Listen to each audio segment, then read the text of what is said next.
आप सबको जय मसीह की। आज तारीख है 20/3/2026 और हम लोग सुबह का वचन पढ़ेंगे।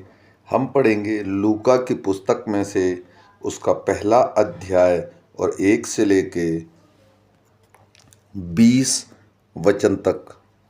बहुतों ने उन बातों का जो हमारे बीच में बीती हैं इतिहास लिखने में हाथ लगाया है, जैसा कि उन्होंने जो पहले ही से इन बातों को देखने वाले और वचन के सेवक थे हम तक पहुंचाया। इसलिए हे श्रीमान थिलुनियुस, मुझे भी यह उचित मालूम हुआ कि उन सब बातों का संपूर्ण हाल आरंभ से ठीक ठीक जांच करके उन्हें तेरे लिए क्रम अनुसार लिखूं, ताकि तू यह जान ले कि वे बातें जिनकी तूने शिक्षा पाई है कैसी अटल हैं। यहूदिया के राजा हेरोदेस के समय अबिय्याह के दल में जकरिया नाम का एक याजक था और उसकी पत्नी हारून के वंश की थी, जिसका नाम एलीशिबा था। वे दोनों परमेश्वर के सामने धर्मी थे और प्रभु की सारी आज्ञाओं और विधियों पर निर्दोष चलने वाले थे। उनके कोई भी संतान न थी, क्योंकि एलीशिबा बांझ थी और वे दोनों बूढ़े थे।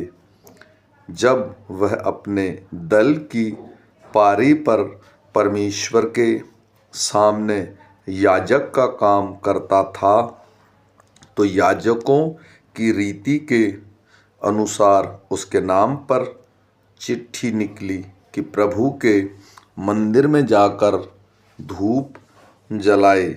धूप जलाने के समय लोगों की सारी मंडली बाहर प्रार्थना कर रही थी। उस समय प्रभु का एक स्वर्गदूत धूप की वेदी की दाहिनी ओर खड़ा हुआ उसको दिखाई दिया। जकरिया देखकर घबराया और उस पर बड़ा भय छा गया, परंतु स्वर्गदूत ने उससे कहा, हे जकरिया, भयभीत न हो, क्योंकि तेरी प्रार्थना सुन ली गई है और तेरी पत्नी एलीशिबा तेरे लिए एक पुत्र उत्पन्न होगा और तू उसका नाम यूहन्ना रखना।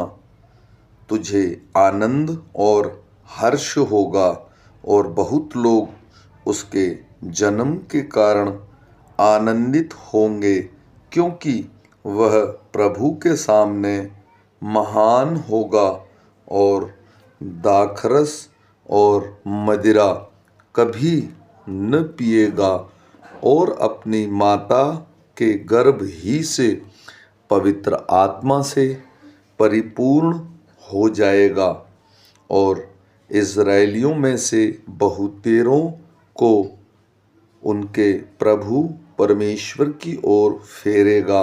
वह एलिय्याह की आत्मा और सामर्थ में होकर उसको आगे आगे चलेगा कि पितरों का मन बाल बच्चों की ओर फेर दे और आज्ञा न मानने वालों को धर्मियों की समझ पर लाए और प्रभु के लिए एक योग्य प्रजा तैयार करे। जकरिया ने स्वर्गदूत से पूछा, यह मैं कैसे जानूं, क्योंकि मैं तो बूढ़ा हूँ और मेरी पत्नी भी बूढ़ी हो गई है।